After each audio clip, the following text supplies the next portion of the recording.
Okay. Broadcast radio AM extraordinaire. We're about to tour a major market AM transmission facility. Yeah, AM and favorite mode of operation on the ham radio, and this is commercial. So you guys enjoy the tour. Storage, in addition to being an AM station, it's storage for excess and old misfit antennas. So we got 950 meg STL antennas, we got FM antennas, we got 450 megahertz RPU antennas, more FM antennas. All kinds of oldie but moldy. Yeah. Microwave dishes too. Here.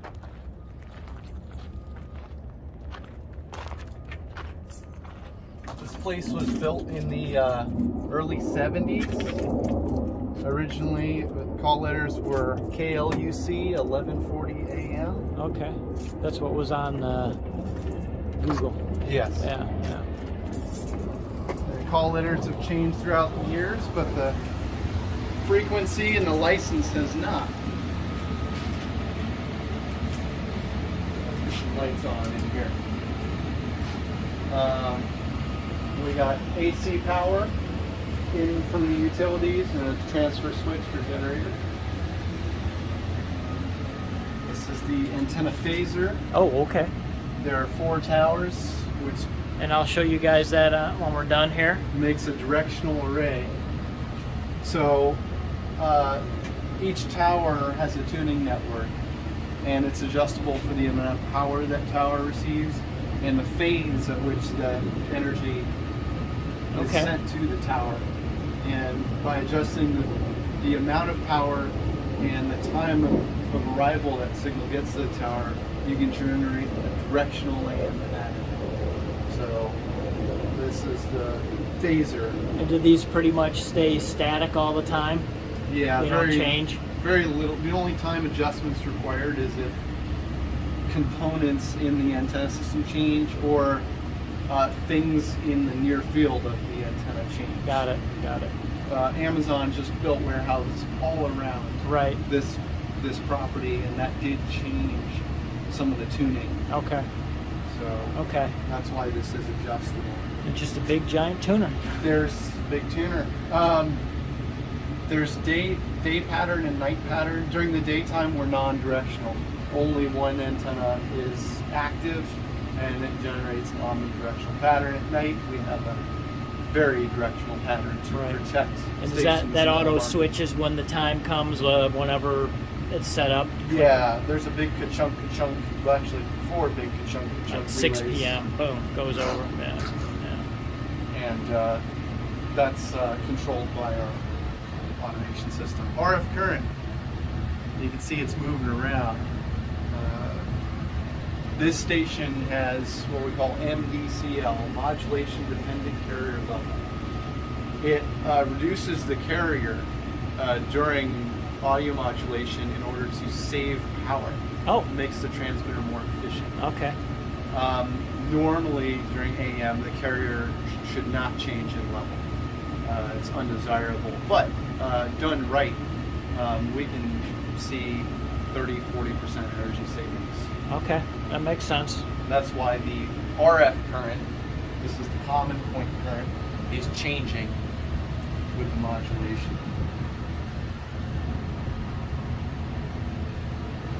Cool. So here's all of our command and control equipment. We have tuners, we have a remote control automation system, more remote control automation system.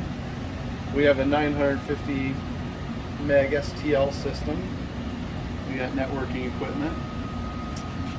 This is the phase monitor. This lets us, this measures the power and phase at each tower, and we use that information to properly adjust the phaser to produce the pattern, the desired transmit pattern.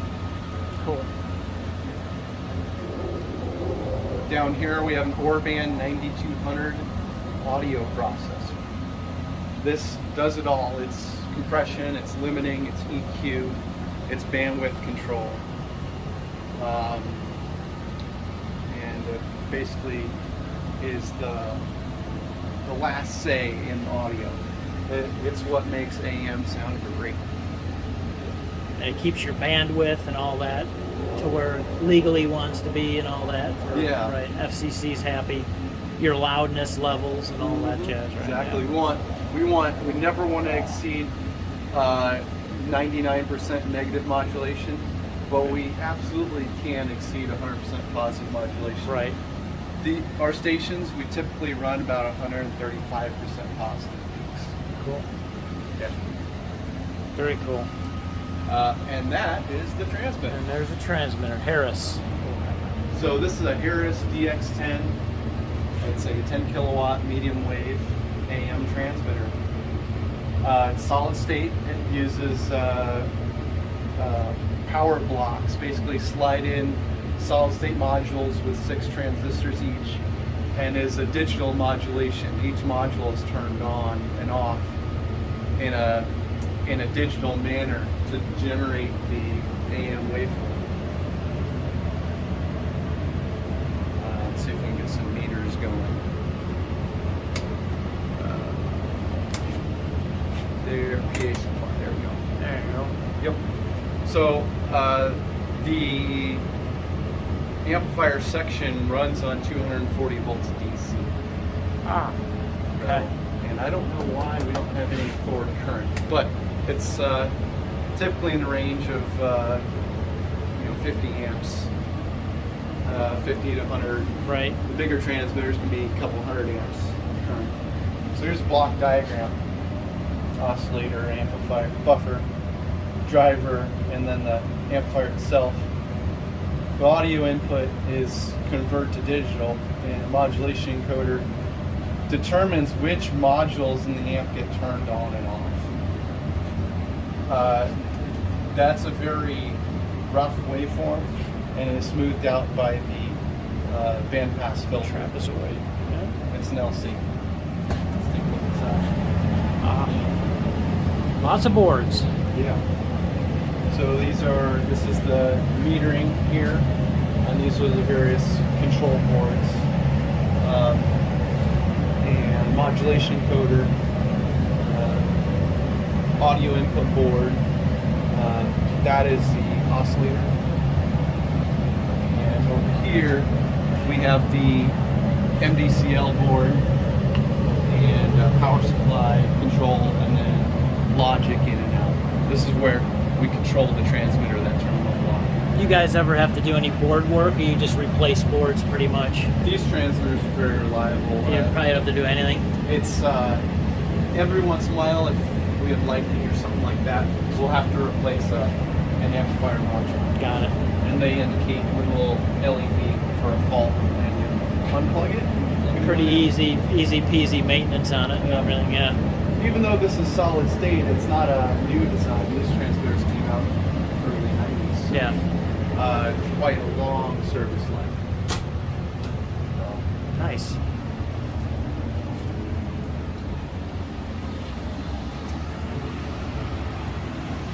Yeah, these transmitters are 80% efficient, so there's very little heat. That's We don't have an exhaust duct or anything. change the air filters, and That's right. looks like you guys been hanging out in here a bit. Yeah. Somebody. This building here, this station's been here since the early 70s. Yeah. I've met some of the engineers that used to take care of this place. There was different transmitters here originally, Yeah. but Well, they probably had tube transmitters here at one point. that's right. Yeah, they were Collins transmitters, and 32 Vs or something, or probably bigger than that. Yeah. Yeah. So yeah, they would spend a lot of time out here. Yeah. I imagine. Don't look at the back. Don't look at the back. Yeah, it's. I'm not proud of the wiring, but this is what happens Well, when you have different people throughout the years, and we got to get one thing running, so we'll just add that one thing times 100. Right. Right. I'll show you. Big coil. Yeah, inductor variable, Yeah. roller variable. This is the control section for the towers. Okay. All these relays control solenoids out in the tower bases, the antenna tuning units and tower bases, and it switches the bases between day and night. So green is day and red is night. Got it. Huh. So about the winter time, 4:30 in the afternoon and the evenings when we switch to night pattern, and about 6 a.m. in the morning. Right. When Cool. we switch Very to cool. day. And it's loud. Really? It's loud in here. Yeah. Bam. Probably scare the crap out of you if you're not watching the time and you're out here Exactly. and it changes, right? Yeah. I can show you one of. See if we can find one of the relays. Yeah, here's one. Oh, This is one of the antenna changeover relays. This is what changes Boom. between. Yeah. It's a double pole, double throw. It's a silver plated contacts. Yeah, I bet that makes noise. Boom. And this one, it's had a hard knock life, you see. Oh, in addition to losing parts, that got a little toasty there, a little arcing and sparking. Yeah, so yeah. lightning is our biggest And I problem. bet those aren't cheap when you got to replace them. Very cool, Dan. Very cool. Some more components. Here's a roller inductor. Yeah, now that could be a. That's Some hambos would love that for their tuner. yeah. That'd be neat. And then what else we got here? Oh, we got a fixed inductor with taps. And then we got a capacitor around here. We had a pedestal. Breakers, of course. Don't have one here to show you. That's all right. Yep. Very cool.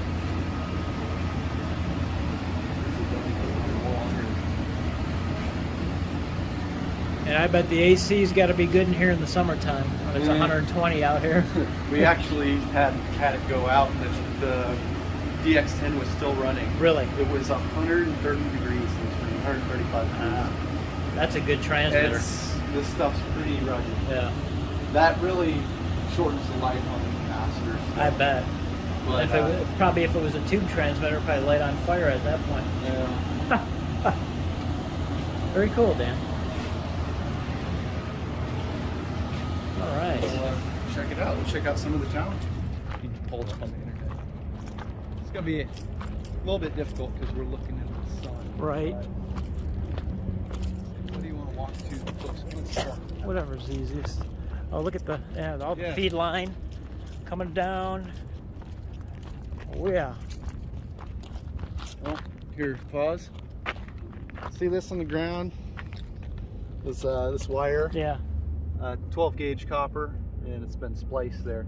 This is one of the ground radials for the towers. Each one of these towers has approximately 200 radials extending out from it, buried anywhere from a foot to a couple inches to a foot and a half in the ground. Right. And that provides the counterpoise Right. for the tower. Each one of these towers has Yeah, you got a vertical, you got to have ground radials. exactly. And how tall are those towers? They're about 270 feet, Yeah. just under 300 feet. Yeah. So we want to get somewhere in the vicinity of a quarter wavelength.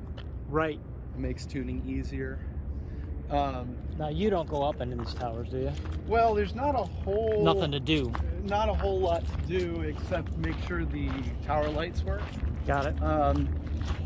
One of the first towers I ever climbed was Tower 1 Oh, okay. to change the light bulb at the top. Okay. Since then, these have all been converted to LED tower Oh, lights. so you don't have to touch them for forever, Yeah. pretty much.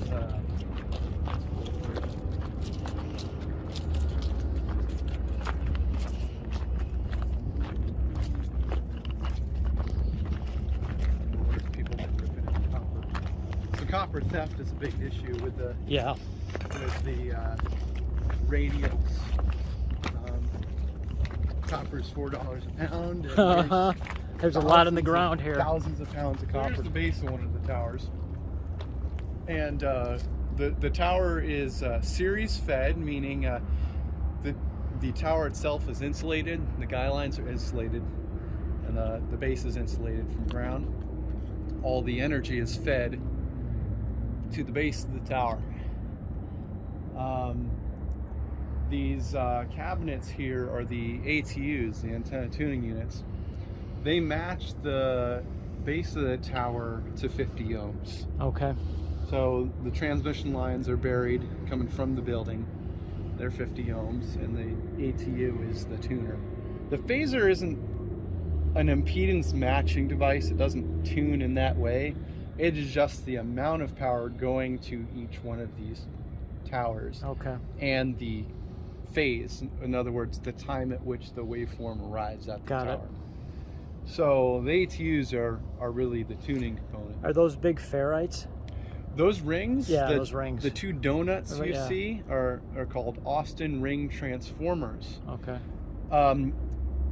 They are a transformer. They couple 240 volts AC to the tower base Okay. to power okay. the lights, to power the tower lights. All right, that makes sense. So Give them a shot back here.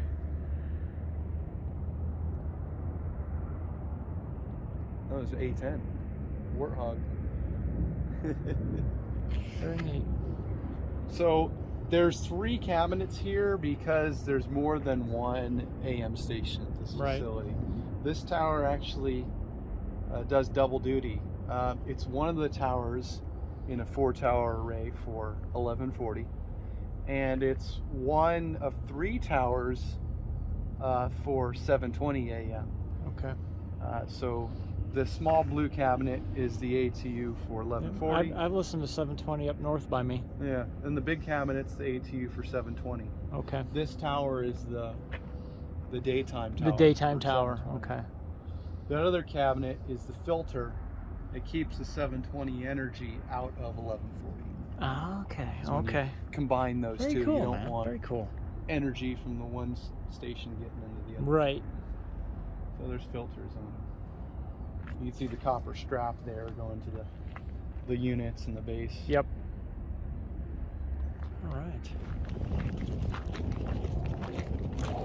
Hey guys, we're real close to Nellis, so you probably hear a little bit of jet action here. That looks like a 16. Yeah, this one I'll see if I got the keys to it and show you. We'll take a walk inside. Watch your fingies.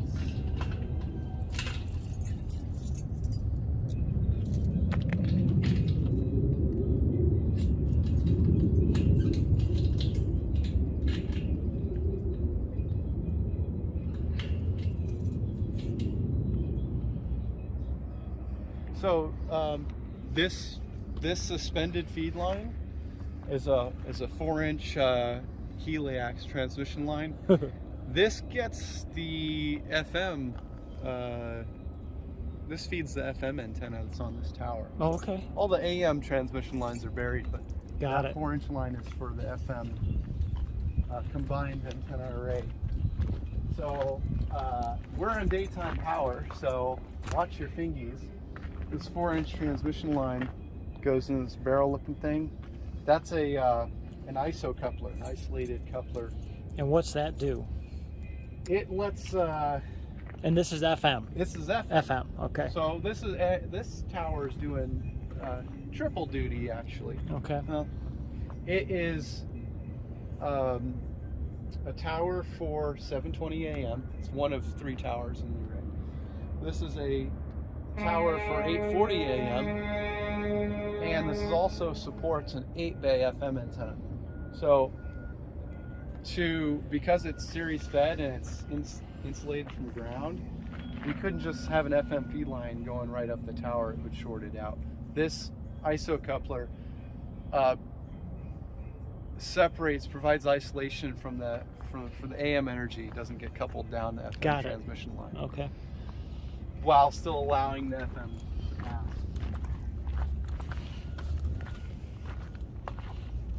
So we'll get a close up. Here's the Austin ring transformer. You see a piece of seal tight running into it. It just passes 240 volts across to the other ring and then into the box, which is the tower light controller. Right. And tower light controller has a photo cell. They only come on at night. Neat. Here's the spark gap.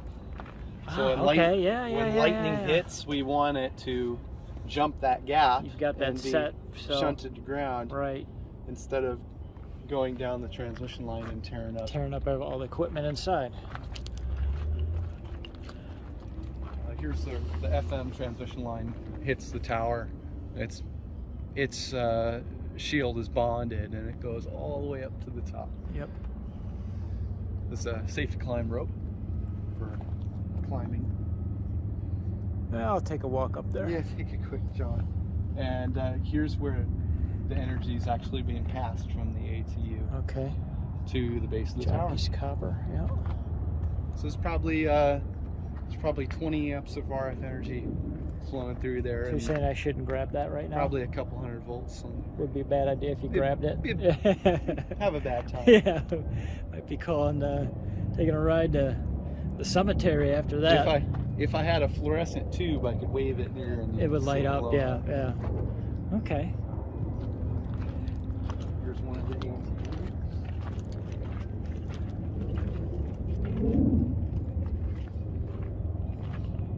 So if you listen closely, Minus the jet. minus the jet, I heard it tinkling. I hear the audio. Yeah. you can hear the station. There's a loose joint in it or something. These are interlocked, so I'm not going to open them That's up fine. That's fine. while it's on the air. Yeah, we don't need to go off the air and have a problem. Yeah, showing some ham guy stuff and took the whole damn station off the air. Very cool. So here's, since we're out of the sun, you can count the towers up. That's Tower 1 for 1140, and this is Tower 2. Got it. That's 3. 3. Further one's 4. Yep. Okay. 5 towers in total, but those 4 are the 1140 system. These 2 middle 1140 towers and the tower behind us, Tower 5, are the 3 towers which comprise the 720 AM Okay. system. And this tower by itself is our backup antenna for 840 AM, Got it. which the main transmitter is at a different site about 10 miles north of us. Okay.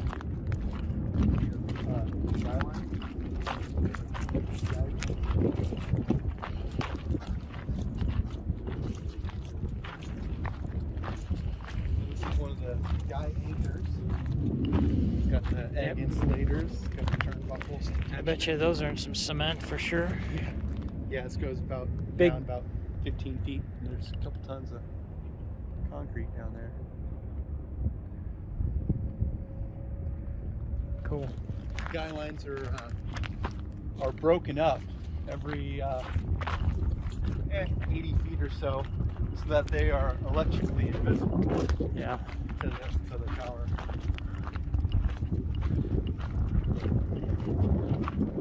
This Tower 5 was set up to handle a lot more power, so the insulators are larger. These are the same kind that you would see on transmission lines, on power lines. And this guy right here is a choke. It allows DC to pass so that there's no static buildup. It's a lightning protection Got it. thing. But these are silicon, Huh. fiberglass silicon. Do those have to be replaced at certain times, or you just pretty much handle the weather for a long time, many years? It was an engineer's good idea. A lot of them are already broken because lightning hit them, Ah, okay. and I don't think they're effective. Yeah. They're supposed to shunt any charge to ground before it can build up and have a lightning strike. Right. Lightning's gonna hit. Lightning's gonna hit. Yeah. You just gotta move the power away. Okay. We're close. It's just a big old choke. Yeah. Big old choke. There's a good view of the top of the tower. You can see the top 100 feet approximately is freestanding, and it supports the 8-bay FM antenna. You can zoom in on that. That antenna serves as a backup for 94.1 FM, 98.5, 100.5, and 107.5. So if those stations, the transmitters are located on Black Mountain in Las Vegas, if those are off the air for any reason, this facility acts as a backup. Here we go. Here's our main building. This houses all the equipment that is not 1140's main transmitter. Definitely a lot louder in here. A lot louder. We have A five. lot more equipment. Yeah, a lot more equipment. We have 5 ducted air conditioners.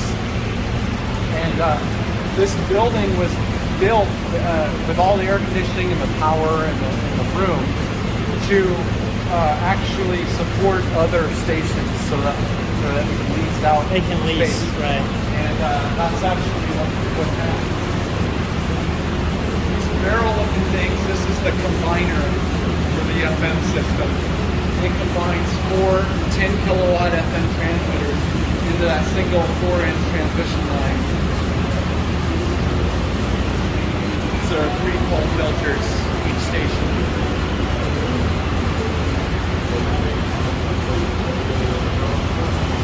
This is the backup transmitter for 840 AM. It's 10 kilowatts and it feeds a 1-tower non-directional. So transmitter and Warband audio processor. Well, let me know when that goes on sale. I'll put that on 160. This is a 50 kilowatt 720 kVWN. Oh, okay.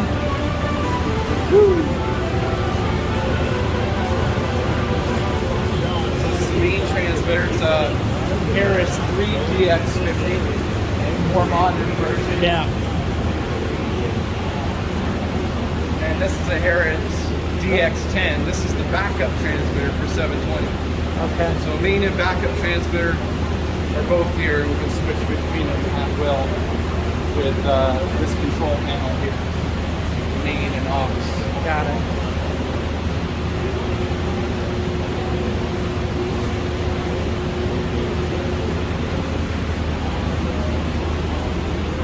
This is the phaser for 720. There's 3 towers, and you can adjust the power and the phase that's fed to each tower. At nighttime, it's directional, and in daytime, there's 1 tower active and it's non-directional. We also have a dummy load that we can switch to either transmitter. Yeah, that's a big dummy load. Yep, it's air cooled. Nice. It gets toasty too. Yeah, I bet it does.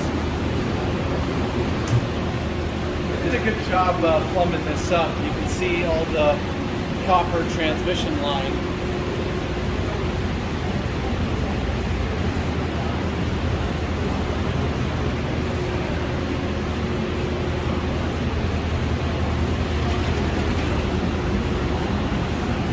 This is a backup transmitter for 1140 AM.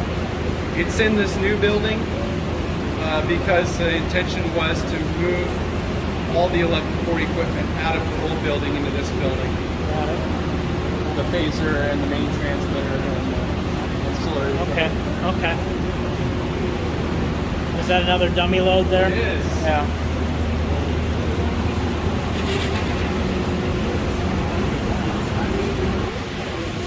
So this is a 10 kilowatt FM transmitter. This transmitter is for 107.5 FM, and these newer Gates Air transmitters are for 94.1, 98.5, and 100.5. So this is just the transmitter right here. That's it. 10 Wow. kilowatt FM. Wow. They got a lot smaller. Yeah, yeah. Yep, all modules. It's air cooled. These are the power amp modules, and these are the power supplies. These are actually server grade, so they're commercially available. Right. These amplifier modules run on 50 volts. Those are 48 volt server supplies commonly used. This is the exciter here, and this is the audio processor.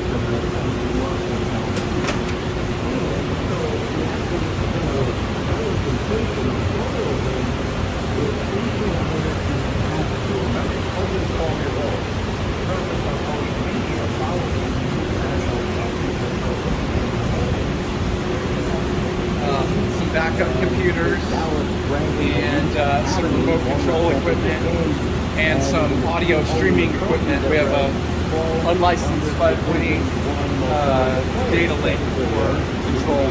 Okay. We have a 950 meg licensed STL audio.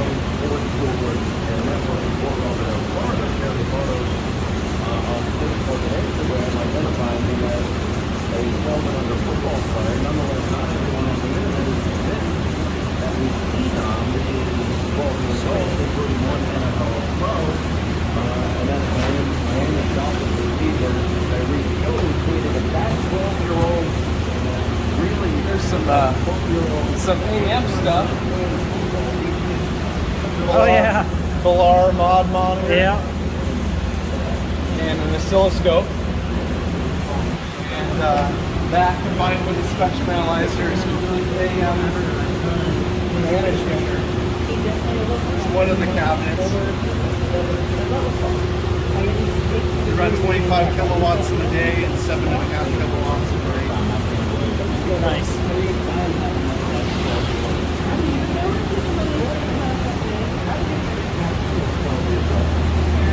Oh yeah. So those are all the power in modules. Air cooled.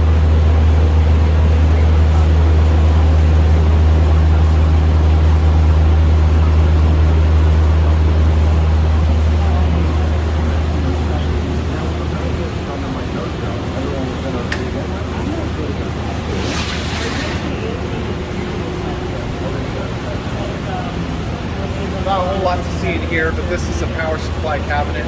Okay. We removed those panels. Right. High voltage everywhere. Okay.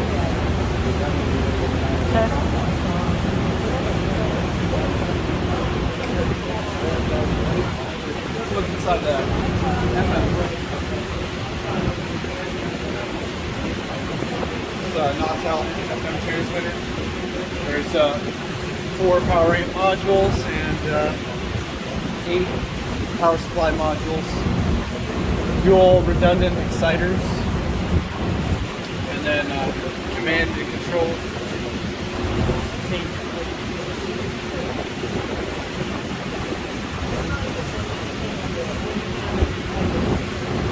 That's the signal as it is right now, right? Let's take a peek.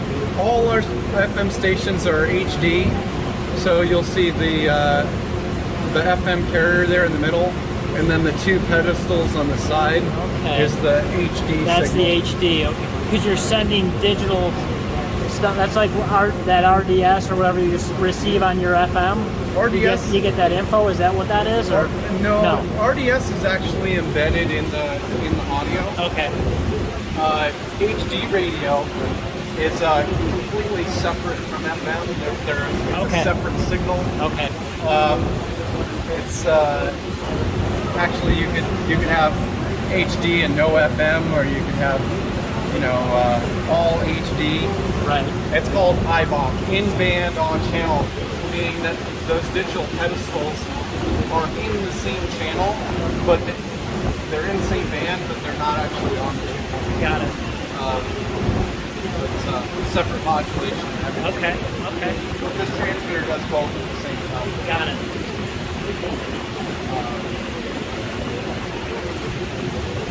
Very neat. Okay. Lots of spares. Yeah. Those are actually burned up power supplies. Oh, they are? Yeah. A bad run of them. Yeah. 48 volt. And I'm assuming like you guys are back in office studio all this stuff's alarmed. You know when something goes bad, you get the alarm. You got to hop in the truck and come up here and check it out. Yeah, we actually have two different remote control systems.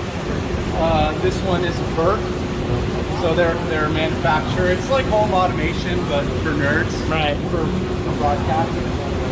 And a separate unit we have is called Gavicon. Same thing. It's home automation for technical facilities. Got it. Broadcast. For each piece of equipment, we wire in a status closure and sometimes metering if they provide like a 0 to 10 volt, 0 to 5 volt measurement. And then we can wire relays out of these control wheels. Okay.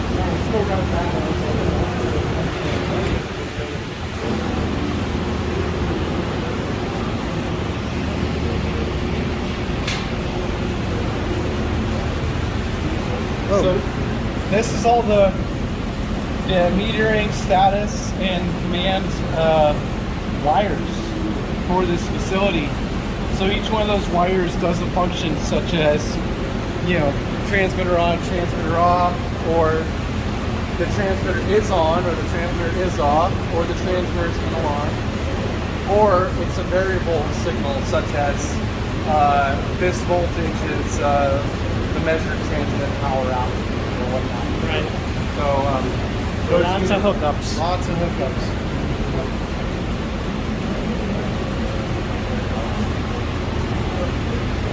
Yeah.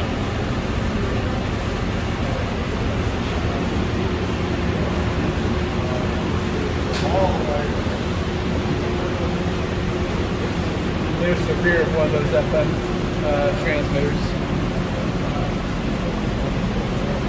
All these run on 240 volts, so they all have their own breakers and such. 3-phase? These are actually single phase, but okay. the AM transmitters are all the 3, yeah. Back up. all identical.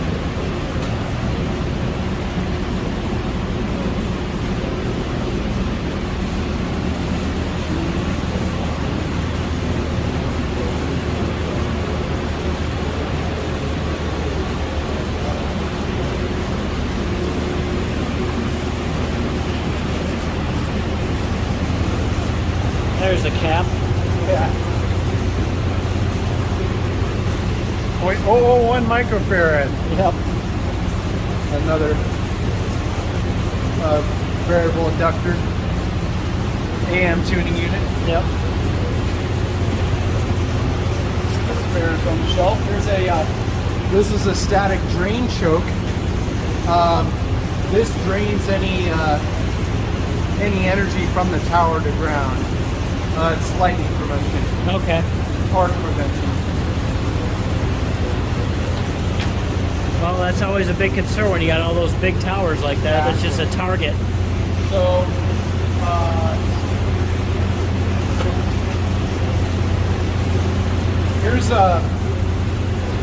here's a transmission line for RF.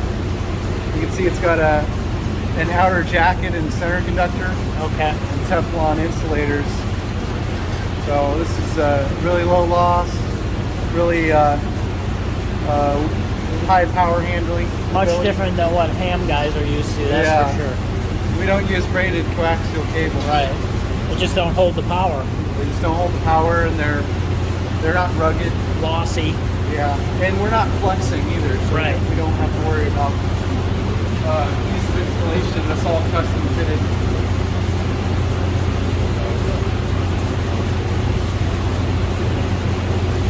Very cool. There's this is a 3 1/8 inch transmission elbow that got burnt up. I see that, yeah. Well, that's what happens when you run, 30, 40 kilowatts, and you have, 2-to-1 SWR. You start burning stuff up. Yeah. Those are Teflon insulators, silver-plated copper center conductor, and solid copper jacket flanges.